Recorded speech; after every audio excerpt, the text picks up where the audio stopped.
Before I show this, I just got to explain, because a couple of friends have said, why are you showing them that? It's actually a trailer for a drama which is going to be released later on this year.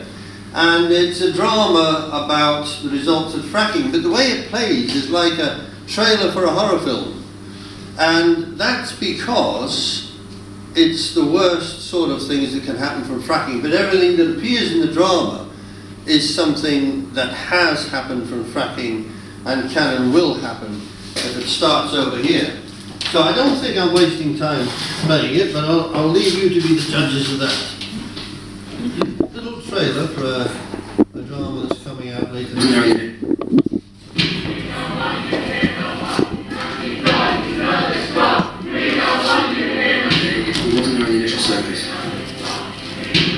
I don't need to tell you what happens if this goes wrong. Do you sleep in there? We've got problems.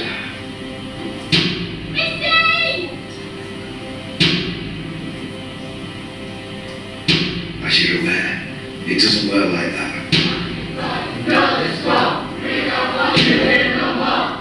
There are things out there.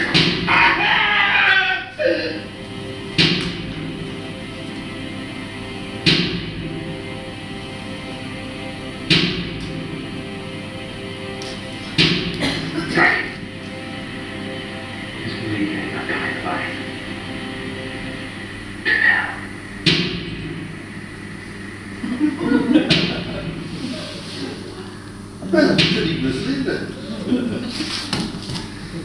Right, and everything we've seen is going to be explained in the drama. I don't think we need too much explaining as to why we've got a fire on the floor. I think we can work that out.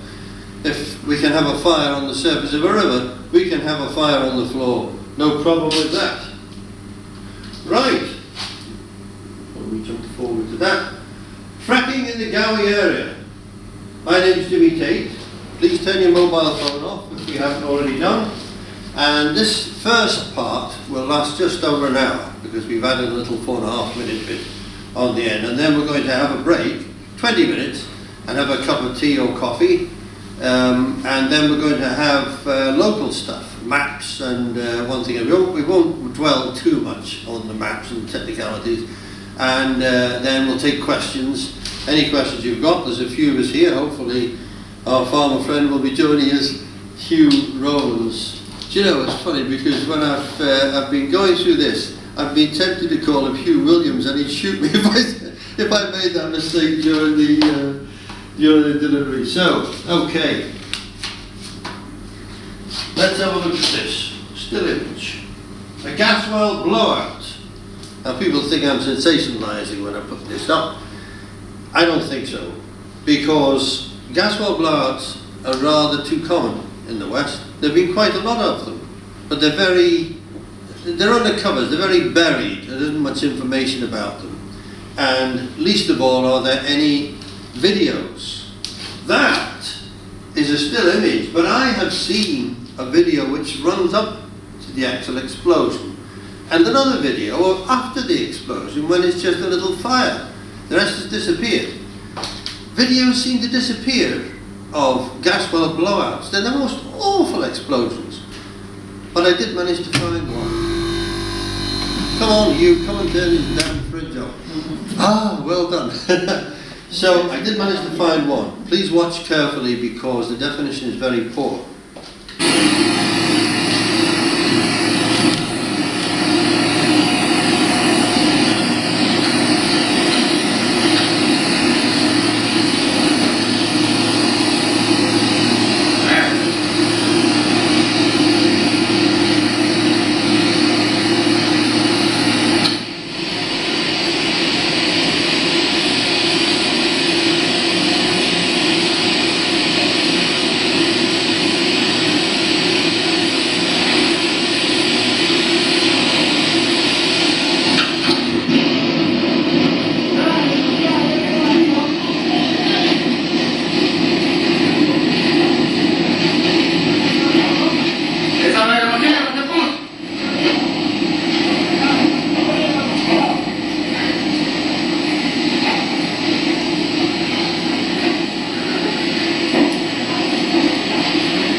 absolutely horrible.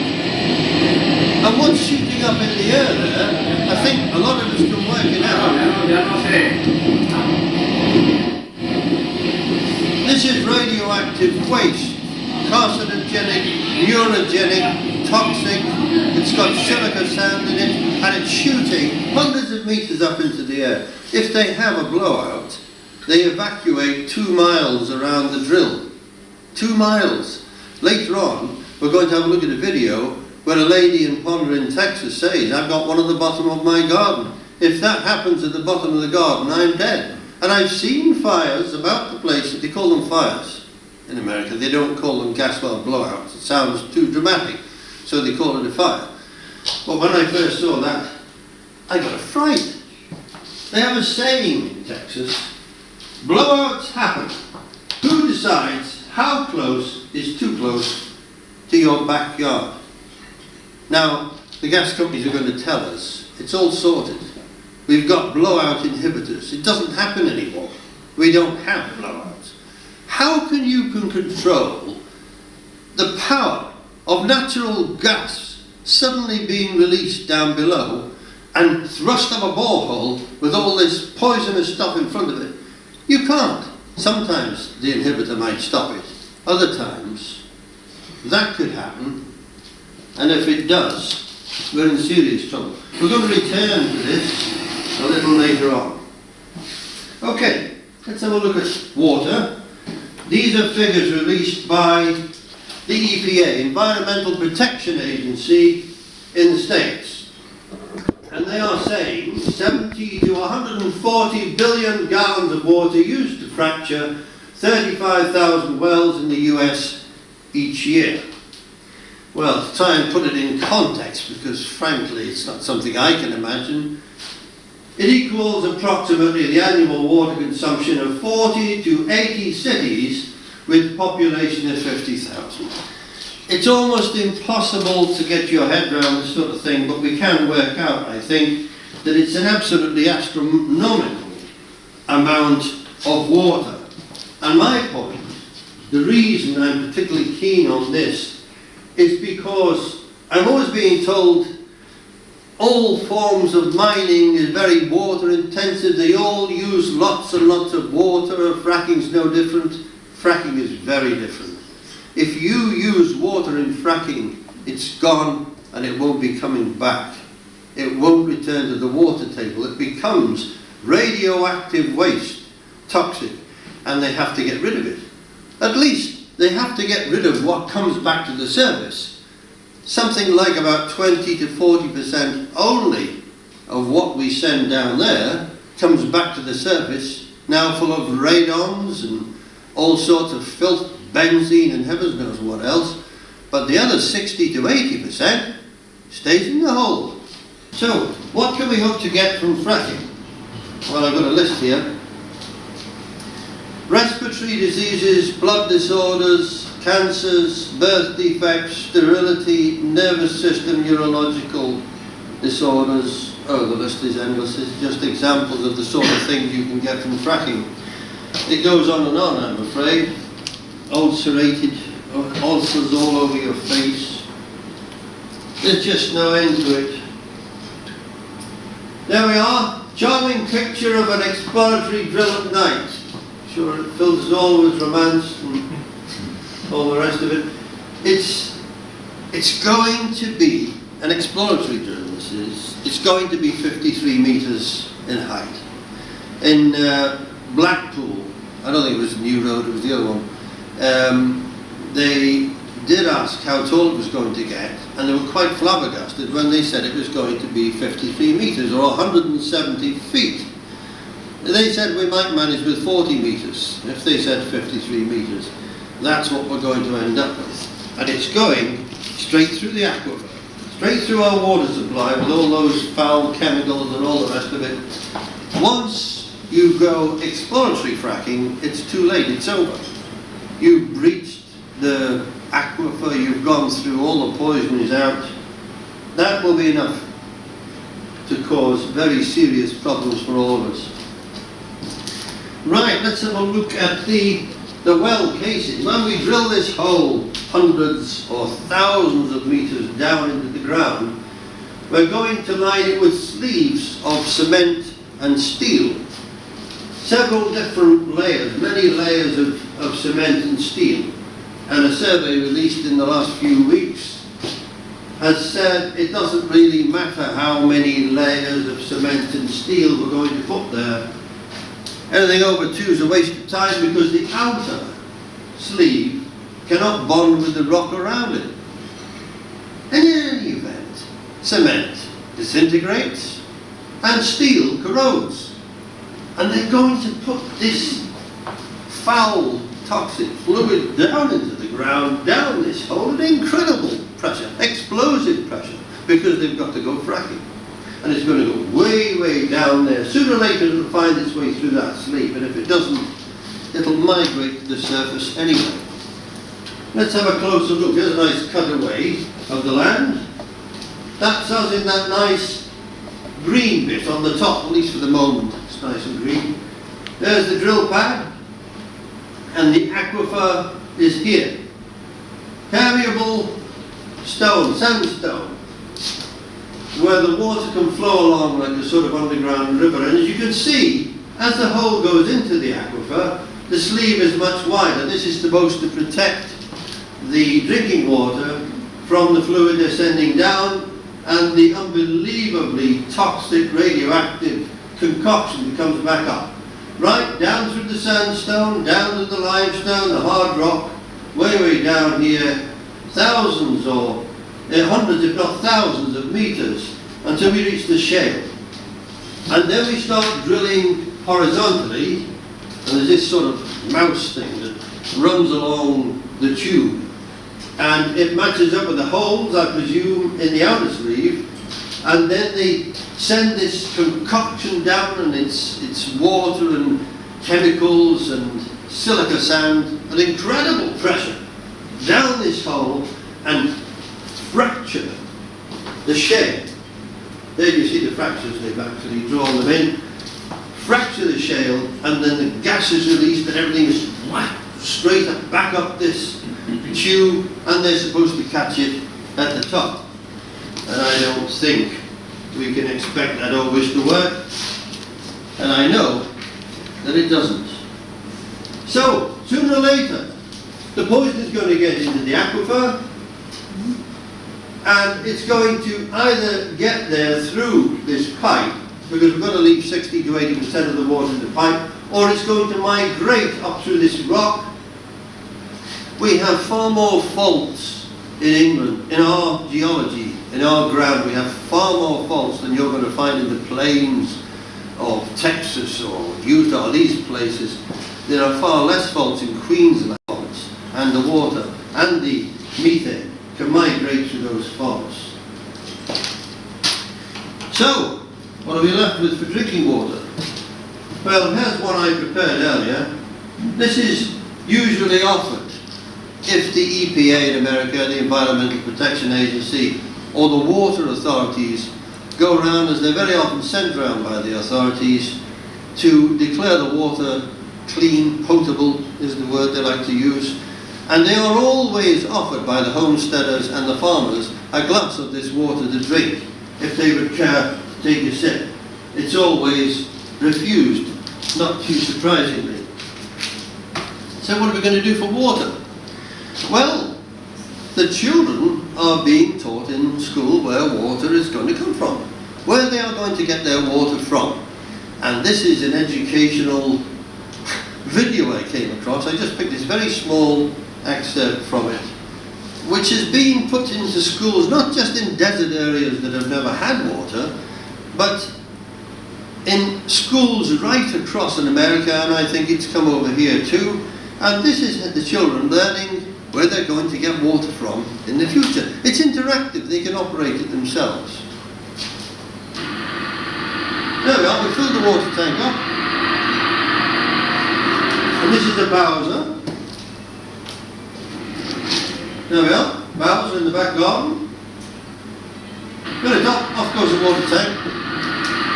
And the children can operate this nice bit of music in the background and learn where they are going to get water from. It's coming in a tanker. from a company like Nestle.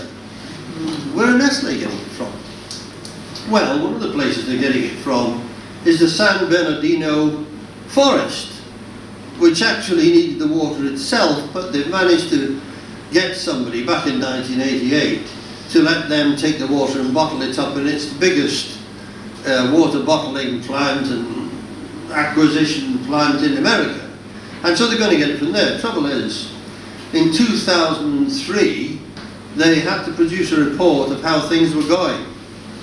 And we finally got that report out into the open, and it turns out that they've taken 20 to 25% of the water table from the San Bernardino forest in 2003, and they're still doing it. Heavens knows they're suffering from drought. I hardly need to mention that. Where's Nestle going to go? When they've used all the water from the San Bernardino forest, where are they going next? And after that? And if that water is going to an area that has a polluted aquifer, what are they going to do when they've finished using that water? Presumably it's going to return to the water table and end up in their aquifer, which is polluted. They're going to run out of water. Right, and this next video I want to show you because it demonstrates the new video camera which can film methane escaping from the ground. Now, this is not an active drill it's escaping from. You may have seen this in the news. This is Porter Ranch, and it's actually a storage facility. Their wellheads are being used to, well, they were being used to store methane and natural gas in caverns below, but they weren't as secure as they thought they were, and they started to leak methane. Now, the way the camera works is it measures the light coming through a gas and compares it with the light coming through air, and it can tell the refractive index of the gas and colour it, and it colours methane orange. So this is actually a storage facility which has started to leak, and it turned the town into a ghost town. With this, we can see what people there have been smelling and getting sick from for nearly 2 months now. This huge, out-of-control natural gas leak that they just cannot get under control. Big rolling clouds of methane gas. This thing has been leaking for weeks now, and the gas company says they're still nowhere near figuring out how to stop the leak. They're still estimating that this leak could keep going on for 4 more months before they figure out how to stop it. And the scale of this thing, near Porter Ranch, California, in Southern California, the scale of this thing is nuts. State air quality regulators estimate the leak. There we go.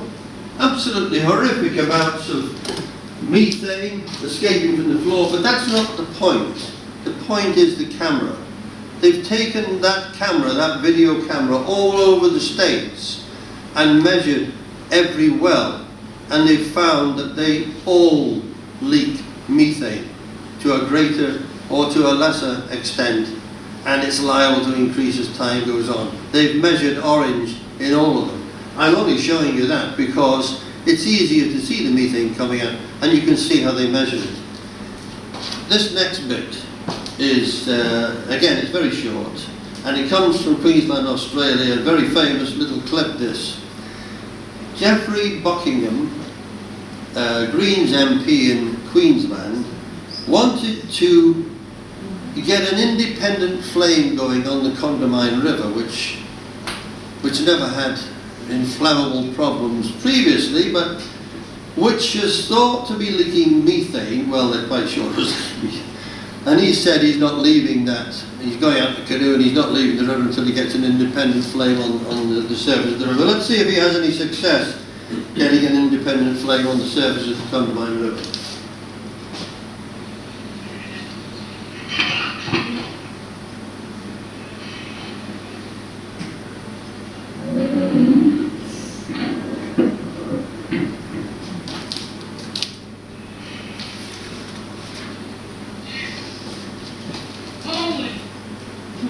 Yeah. Unbelievable. A river on fire. Go and turn the pipe.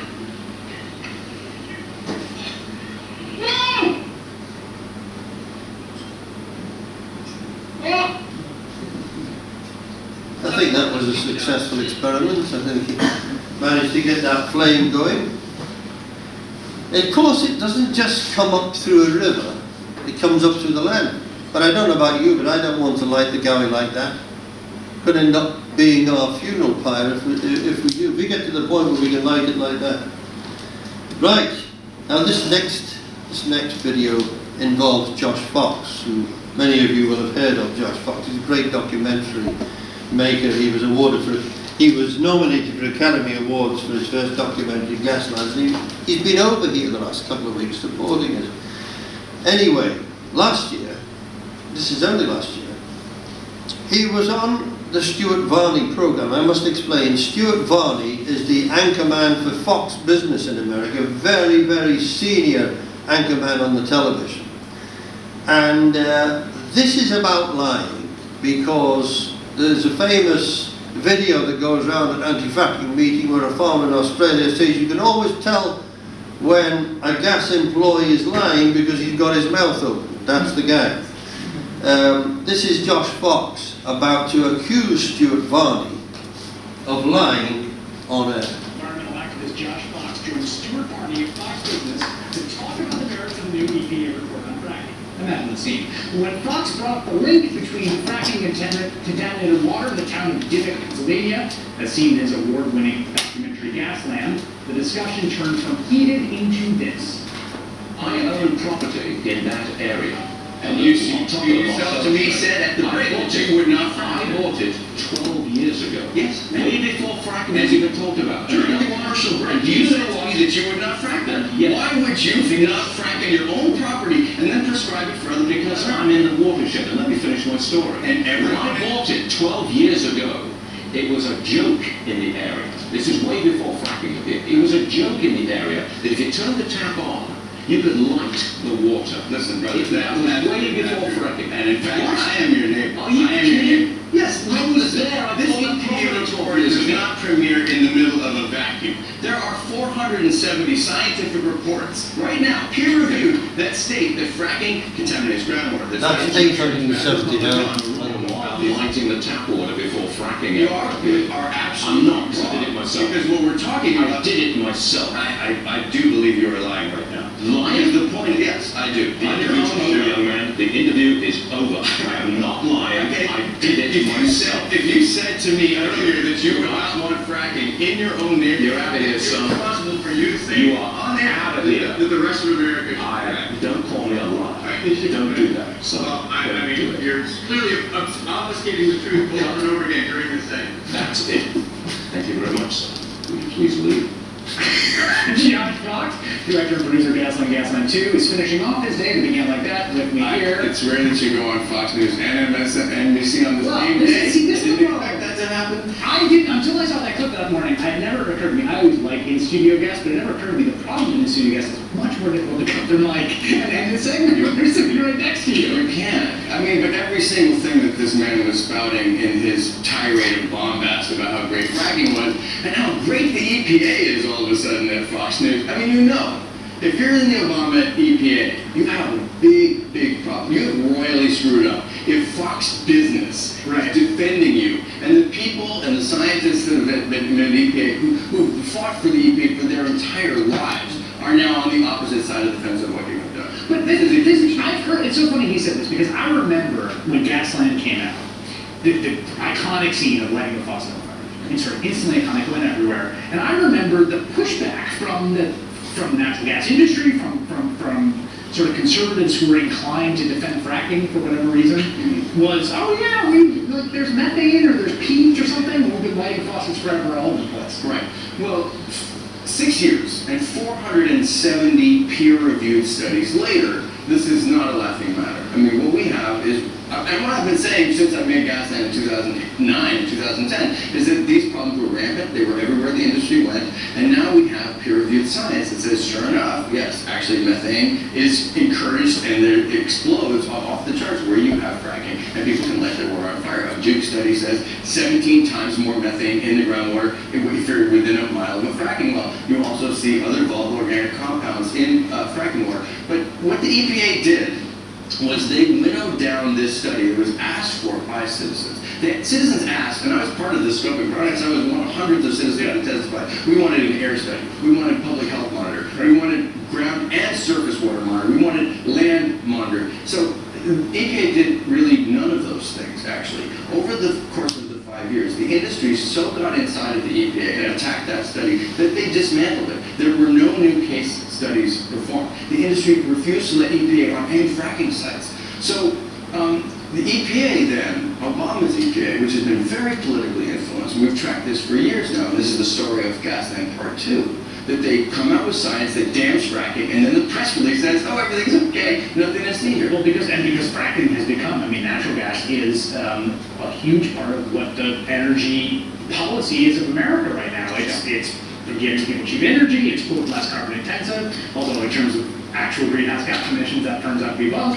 But it is central. And what's so fascinating to me too is when I've interviewed a lot of people around fracking, and there's a million things, but the groundwater, which is like the sexiest because lighting the fire, there are so many things that people hate about being next to fracking, from earthquakes to trains and trucks rumbling through at night that have nothing to do with groundwater. That's just where you can, start the cascade of things that are. And EPA backed away on its responsibility for looking at all of those due to industry pressure and because of Obama administration policy. It's a sad day when, like I said, you have Fox.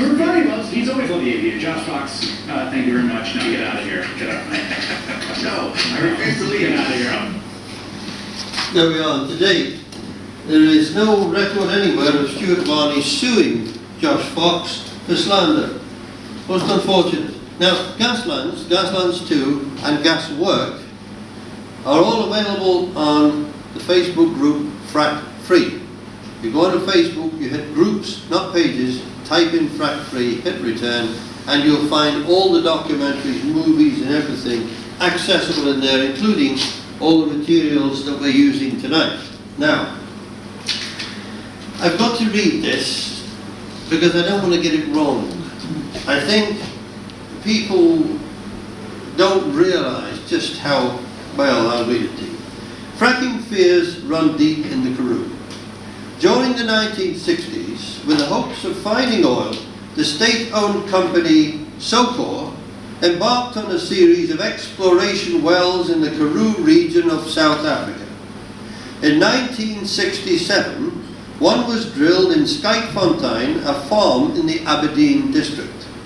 According to Andre Els, a former Socor employee who worked on this site, after reaching a depth of 4,000 meters, 4 kilometers down, they lost the drilling fluid that contained compounds such as bentonite, chrome lignosulfonate and caustic soda. 6 weeks later, over 30 kilometers or 18.5 miles away on a farm near Klipplaat, a farmer noticed a discoloration in his water borehole. Responding to the complaint, Els visited the farm to inspect. The water contained chrome lignosulfonate, with no possibility for this powerful deflocculant, a sort of commercial grade anticoagulant, one sip and you'll be dead for certain, to be naturally occurring, nor any other drilling taking place in the area. The drilling fluid had swiftly migrated over 30 kilometers, 18.5 miles, and made its way to a water source. The unexplored deep geology of the Karoo briefly made itself known. Fast forward around 50 years, and you'll find the same area currently being eyed out for fracking. They're very busy fracking in that area. I don't think we're going to be able to bury nuclear waste 4 kilometers down. This next item comes from a bit of... Sorry, can I just say we'll have to go. I've got to go and pick my Of son course, up. yes, if you Sorry yes, about yes, that. yes. Thank you very much for coming. I appreciate it. Thank you for coming. Hope you got something out of it. Yes, I knew about this years ago. It's from America, wasn't it? Yeah. Well, it goes back to 98 according to one of these items. Thank you for coming. Thank you. Thanks a lot. Thank you. Vera Scroggins, funny name. But Vera's a bit of a hero in in Pennsylvania.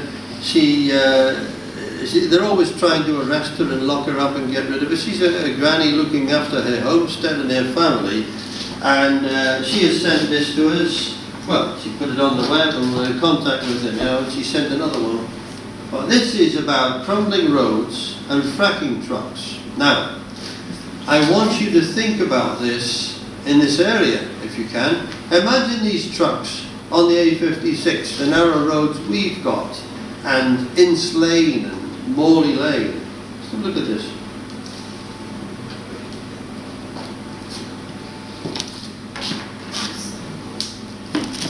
Crumbling roads, fracking trucks. Community journalist, Vera Scroggie. That's what I would call the west side that we just come from. See the water tankers all lined up. Let's see, this is another big dip here. Whoa, hold on. It's all cracking over here. Well, the road's cracking. Just caving in on the side here. It's all caved in.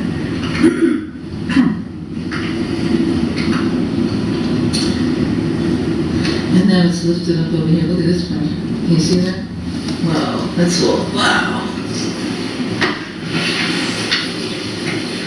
Yeah, look at that. Let's see if I can get out of this. Take that off for a second. You can see that road right there.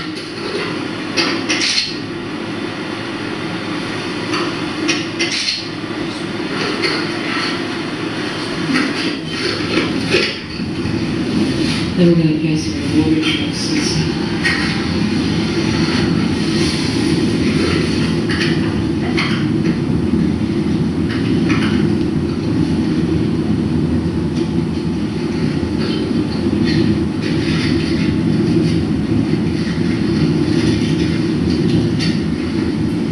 Whoa.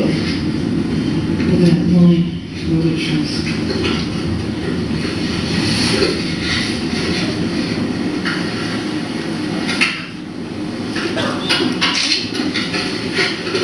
This is the entrance to the pad.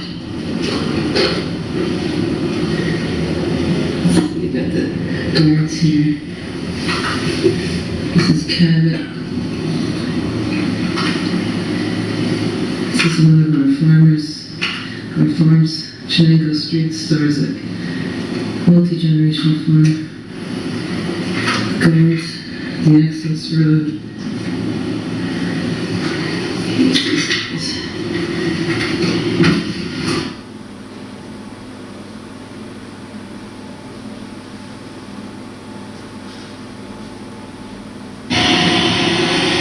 We barely have enough room to drive here. And this is just outside of Montrose Borough. You can see at this point I should clock it, it's maybe half a mile.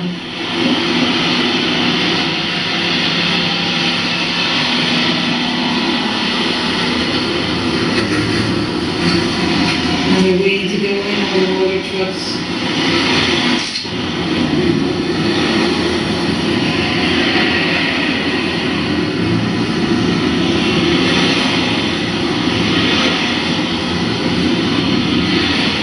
This just came in through the middle of our town. These trucks just came in from where our courthouse is.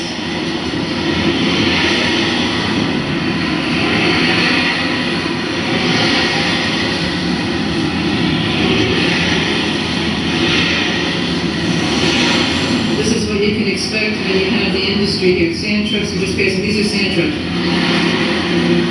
See those? The longer they're cut out and long. Here's the road we've been through. Then I gotta watch it again.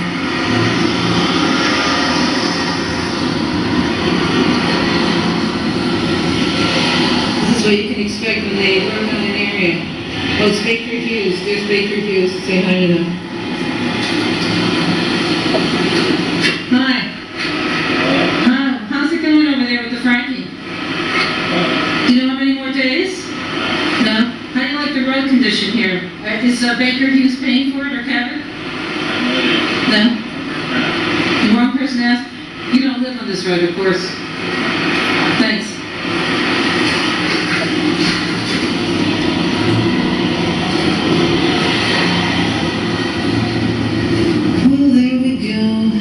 There's some nice little houses here.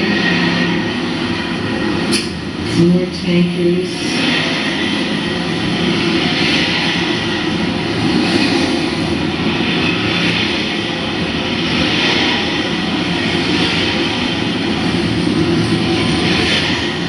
So we're going to go back into town, where we have a function to go to.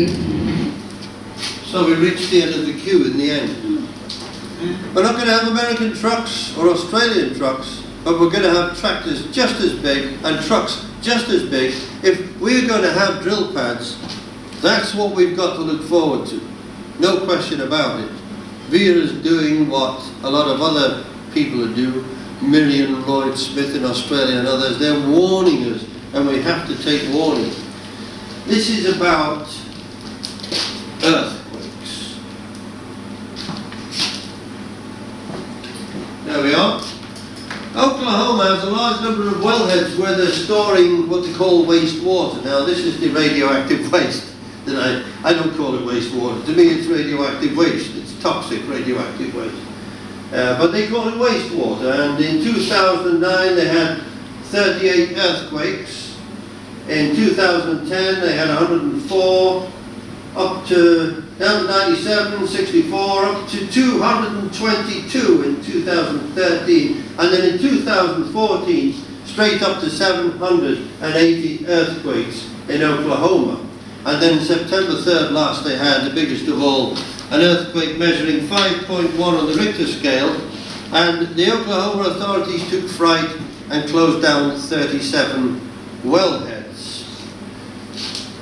And they said it wasn't fracking that caused it. It was the wastewater. But to me, where did the wastewater come from? It came from fracking, didn't it? Yes, but all right. Let's say it's the wastewater. So it's the wastewater that's caused these terrible earthquakes in Oklahoma. But let's remember what we said before. 60 to 80% of the wastewater never reaches the surface in a live drilling well. If the wastewater can cause an earthquake in a storage well in Oklahoma, it can cause an earthquake in an active well in this country. That's the way I see it. There's a picture of a typical fracking landscape. I think you may be familiar with this photograph. I met a gentleman from Colorado in Chester. He's got a drill at the bottom of his garden. I asked him if he's moved out yet, or he's going to move out. He said his neighbours have gone, but he's holding out. And he thought this was Texas, this photograph. It's not. It's actually Wyoming, Utah. And when they're given free rein, this is what it looks like from the air. This is how bad it gets. But this is what was pointed out to me quite recently. One of these drill pads can hold up to 32 boreholes. It service 32 boreholes. They aim for 8 in a square mile, but it can hold 32. How many boreholes? It's like a Gruyere cheese. That's what they want to do here. That's what they want to do just across the road. And this is why Hue Rowlands and his father are so worried here. We can say goodbye to the red pole cattle. If it starts, we can say goodbye to the wildlife, the green life, and probably us, if it kicks off. Now, this is the last, well, it's the last one video, it's the penultimate. It was going to be the last video. It's a 9-minute video which is produced by Guardian newspapers. We're very grateful to Guardian for letting us use this. And this is from Ponder in Texas, and that was going to be it. But then Vera sent us another one, and I couldn't leave it out. This one is, she's added on this, 4.5 minutes, and it comes from a lady in Rocky Mountain, Colorado. So 2 videos, 13.5 minutes, and then we're going to have a drink of tea or coffee and a break. So this is from Ponder in Texas. And I'll put the kettle on in a minute.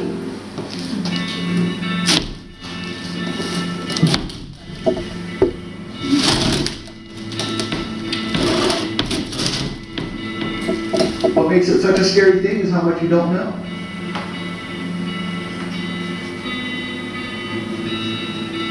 I'm not ever sick. And in the last 18 months, I've had pneumonia 3 times. That was a really rough few months. Right now, crews are still working to put out the flames from a natural gas rig explosion. This has been burning since 10 o'clock last night. No one was injured, and I would...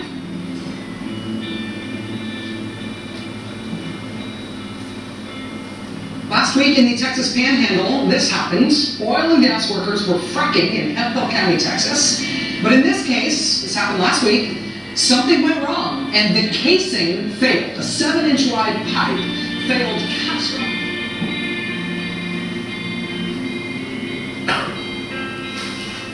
I noticed a stake, a wooden stake that had some orange tape on it. I really thought that they were marking off streets and divisions because they were getting ready to build again. But as I learned after the fact, they had just surveyed the land, so what I actually saw were the markers showing where the drilling was going to take place. The first that I found out about that was when I looked out the window and I saw a bulldozer leveling the ground.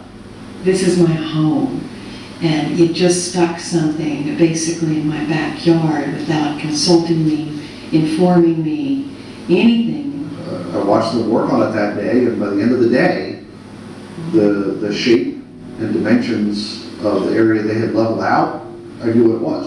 It was a fracking site. My neighbors and I talked collectively, we didn't like what we heard. They were going to put 4 wellheads there, so close to our house.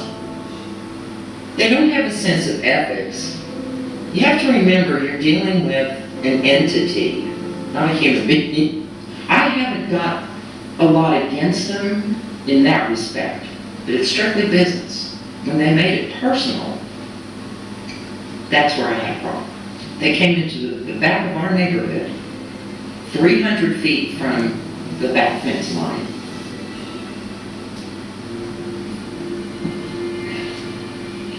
That's so intrusive. They did not feel like their neighbors. It's a very common thing in their PR marketing, but having gone through that experience with them, they were hard to deal with. Black and red Angus cattle, we also produce natural gas. That's how we make our living, and that's how. The early phases, a lot of banging and clanging. This is the fracking nightmare. This is what people have to listen to 24/7. They had generators running net, semis running, and the big metal drill bits, when they bang against each other, it would start me out of bed. Oh, and they had lights up the rig, and it shone straight into my bedroom. It was about 7 to 8 months of activity going on back there. We always had methane in the air. There were other chemical and diesel smells during the fracking. And then there was some kind of white, powdery stuff that would go in the air. But one particular time, it settled in the crevices all up and down the front of my car. So before I went to work, there's a car wash just up the street. So I went there to wash that stuff off, and black paint came off with it. So I took the paint off my car. We are dealing with a lot of concern about industrial accidents, fire or explosion, that sort of thing that's close to a house. We are dealing with something that has a lot of toxins that can leak out into not just the air, but into the water itself. A day of cleaning up at this gas drilling site in the northern tier. Now people who live near here can only wonder about possible long-term effects of today's leak. It's our top story. Well, that's a couple of 1,000 feet of piping, since it's a slant well. And at any time, we don't know what's leaking out of that. They gave us a lot of assurances about the method and the technology that made it very durable and strong. But if something was leaking out, we wouldn't know until it was too late. It scares the crap out of me. I mean, I've seen the wells explode. I've seen them on fire. I've seen the town evacuations. Relative good distance from towns, but yet they still evacuate the entire town. And I'm like, this thing is 300 feet from me. If it goes, I'm dead. It can't be close to people. If you're going to evacuate a mile for the protection of people, then don't drill within a mile of residences. We were told we would have, I think, close to 300 houses altogether. A park, bike trails, you know, an actual planned community. That's what I put my money down to live in. But the minute you put a gas well on any property, you're done. The biggest failure, though, to me, is our town. We had ordinances for Ponder that prevented this stuff from ever happening.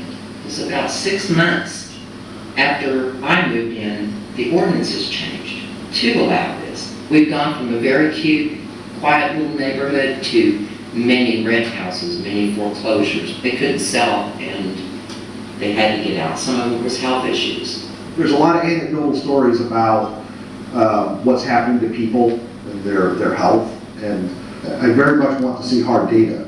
I don't feel comfortable taking the risk of waiting until there's enough data to find out that I was being hurt all along. These companies that are doing the fracking, they have a very different assessment of how much risk they're willing to take than those of us who have to look forward to a life of consequences. They were trying to assure me about how safe the wells were and this kind of thing. And I told them about the boy. I'll never forget this day. It was right in the middle of the fracking. I saw this big white plume of smoke, and the stench was there. You know, I call it the fracking smell. I was talking to my man. I was sitting in the driveway, and a boy across the street. He's running as fast as he can. Clearly, he's practicing for track or something, full speed, and I'm just envisioning his lungs breathing in so deep and bringing all that crap into his body. You know, and I told these people, I said, you know, you and I are going to die of something weird in 10 years, and they're going to blame it on old age. I said, but what about this boy? When he's 26 and he wants to start a family and he can't because he's sterile, or he has neurological damage, or, you know, renal failure. You know, pick one of the millions of things that could go wrong.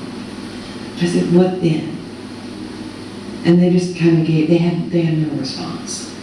I said, you all don't know what you're doing. You're killing people. You just don't know it yet. In the U.S., in Ohio, Pennsylvania, Texas, the Dakotas, there's always been early in the fights an argument that it'll be different here. And that may be because the law is different, it may be because the type of shale they're dealing with is different, but the argument is always, it's going to be different here. And it always ends up looking very much the same. Pollutants and noise, industrial truck traffic encroaching upon homes and causing people to feel that their quality of life is being brought down for the gain of these outside interests. It's kind of like a loss of innocence. You know, you hop through your merry little life doing your thing, and then you are exposed to a massive corporation just, running over everybody with no regard. And you're changed forever. It's not good.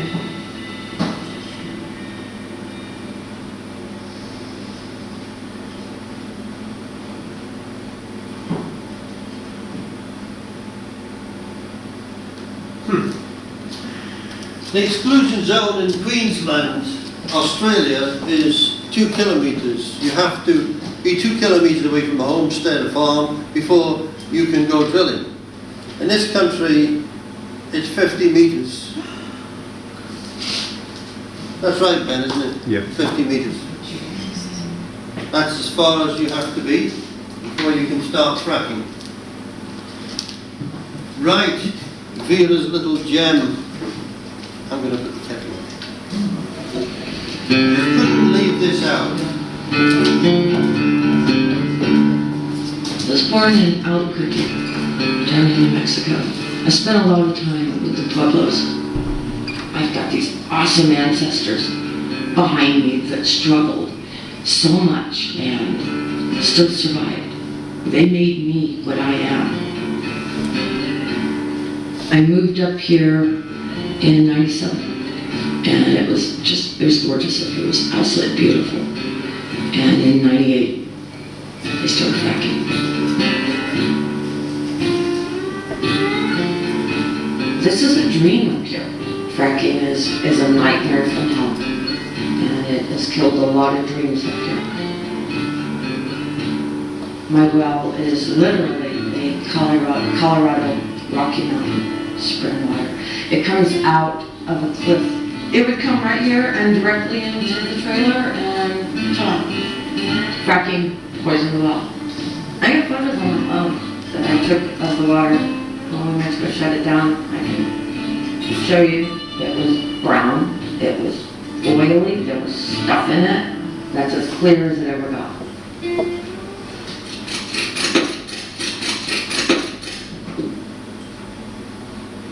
So this is my water source now.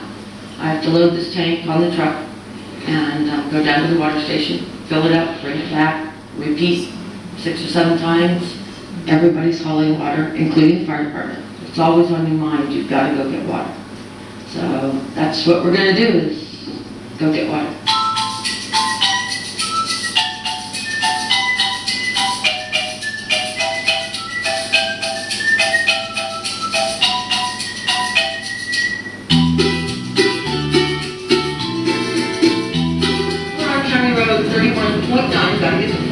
Colorado's weird.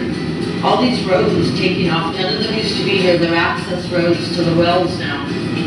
Driving, you don't really see them that much. The aerial view, yeah. You're going to see tons and tons and tons of wells. Los Angeles County is the biggest county in Colorado, and it's also the poorest. I totally think they're taking advantage of these poorer areas of Colorado. No one's got money for a lawyer. We feel invisible. We don't have a government for the people. We have a government for big corporations. They absolutely don't care about us. They care about their money. And it's big oil and gas here that puts money in their pockets. Water is sacred. Water is life, period. And it's not a property. It's not a possession. We have to think forward to the children of the children, to the 7th generation. I need to be a good ancestor. You ration water, you reuse water, and that gets a drink.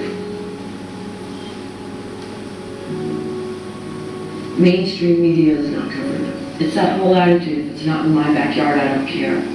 But yeah, I do care about, I'm going to care about what happens in the Amazon jungle. Those are my people. You know, every human being on the face of the earth is our people. If enough of us stand up and say, no, we're not going to let this happen anymore, then it's not happening. The stories are extremely important. I think it's probably too late for us here. But my hope is that other people don't have to go through this. I want people to wake up. That's my hope. If I can just make one person wake up, then I'm good.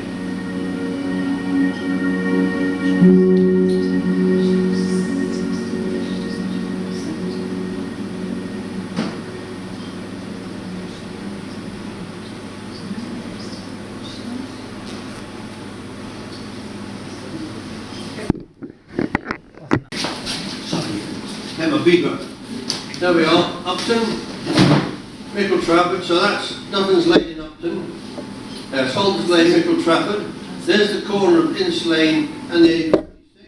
That's the field they bought for £141,000. Now, we don't think IGAS have got any particular interest in agriculture, so we really think that they're going to build something pretty disgusting there. I personally think it's a well, but it could be something else. But they definitely wanted that for a big purpose. Now, this is my village here, just halfway down Morley Lane. They've got an option on a lease for this field here. And that could be anything, but we think, again, that they must be thinking about a drill. And there's Ince at the top, and off screen here, actually it's about here. And which couldn't fit it into the map so easily. It's port side. Instead already had a drill that drilled 1,500 meters down to the floor. Up here, port side, they've got permission to do whatever they want. They can go ahead and get fracking and make a hell of a mess, and nobody, they reckon, can stop them. They've got the proposal passed by planning permission. The only people who can stop them are us, hopefully. Right, now this is a same area, but a pedal map. Pedal, just in case anyone doesn't know what it stands for, Petrol Exploration Drilling License. And the area we're mainly concerned with is 189 here and 190. Now, 184 is going to be able to be a port, and they've got it chopped up quite a bit here. 189, down the bottom here, we've got Mickle, Trafford, Upton and Gilton Sutton, and Bridge Trafford starts 190, that's where we are at the moment, we're in 190. And then we've got through Dunham Hill, Absford, and of course that seam is going to run along to Frodsham. Now you're going to know more than I am about this, but the shale bed runs right along here, and I'm certain we're also talking about Pedal 294, into the top here, and 184 for the Albion port. But my feeling is that they are thinking of a gas field, and this is where they want to put it, here. That's my theory. But remember those numbers, 190, 189, and we're just going to have a very quick look at the license. I don't want to get technical on it, so it's just something I want to point out to you. Notice the number, 190, that's the top block, 189, that's the bottom block. The top block, they needed to have drilled a well to a depth of 1,050 metres on top of what they've done up to now, so they didn't make their deadline. And the same here, they needed to drill a well to a depth of 700 metres by June of this year, and they missed their deadline. So the Secretary of State just said, all right, you can have another 2 years to meet your obligation. Ben here wasn't too pleased about that, along with the rest of us, and he started a judicial review application which has been accepted by the High Court, and so there's going to be a legal action, and we're all going to be behind him with that, because we don't think that's lawful. We don't think you can just add that on. Now, I'm going to show you the license detail, but we're not going to dwell all the way through it, but there's something I think is very important, because people in my village say to me, 12 months, 24 months, it's all going to be cleared up, we're going to put it back exactly the way it was, so what's the problem? But then when Lancashire, first the new road was coming up, they started talking about the mining could go on for 20 years. What are they talking about? This is what they're talking about. This is 189, that's the bottom block. Okay, so the license start was 2008, and they were supposed to have their commitments done by 2016, and their appraisal and all their seismic testing done by 2019. Is that right? More or less. But then, if all goes well, look at the license end date. Can you read that? 2039. 2039. 20 years of mining. That's what they've got in mind. Surely that isn't every license, is it? Let's have a look at 190. 2039. Anticipated. It may not be over by then.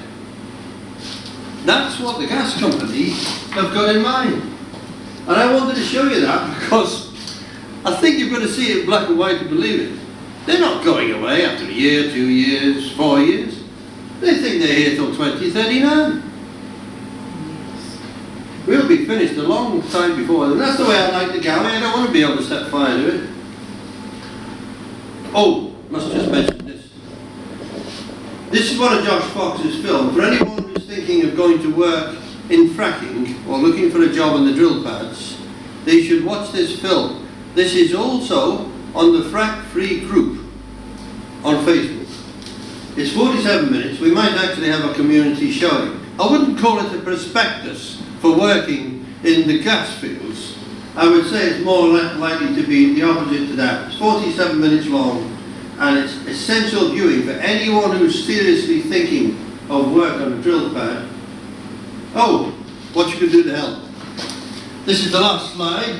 People always ask this, so we did a little list. Provide your email address and the district you are from, name, email address, list. That would be great, because then we can tell you what we're doing, which presentations we're doing. We're hoping that when they do come out with these proposals, as they surely will, we can help people to write letters if they need help, if they want us to help them. We don't want to influence what they put in the letters, but obviously we're about objection letters, we're frack free, we're anti-fracking groups, and so we would expect to help the gas company and the governmental people who support them will quickly help with anyone who wants to write a letter in support of it. So we're objection letters, and we will help to write letters of objection to the planning department when there is a planning proposal for fracking. Assistance with the letter form will be provided. Standard letters with the address at the top will show very easily how to put the letter together with suggested paragraphs which they need to reword their own way. Deliver flyers when needed, we all know about that. Assist with sensi. I had to put sensi, which is a Latin plural, because otherwise it would read assist with censuses. Too many S's. So, assist with sensi if required. Attend any and all public planning committee meetings. To me, the two most important things on this list, the two most important items is to write the letters of objection and to attend any and all public planning committee meetings, or even if it's not public, if we know it's on, go and attend it, stand outside, let them know that there is a problem. Assist with and support lawful protest. A lot of people don't like doing that, but we have to let them know it's no good. Contact, assist your local Frack Free group. Yeah, if anyone here, and I think you're all members actually, if anyone here doesn't belong to your local Frack Free group, please join Frack Free Upton, Frack Free Bridge Trafford, Frack Free Gary, Frack Free Inns, Helsby, Thorntonley Moors. Sorry? Thorntonley Moors. Thorntonley Moors, yes. All of them. And that's a very busy group. And Frack Free has the report at the top there, where we were talking to them a few days ago. Join and participate in all relevant Facebook groups. I know Facebook isn't everybody's, well, a few years ago it was associated with the young uns, but really now it is our immediate way of communicating with everybody. So please do join the Facebook groups.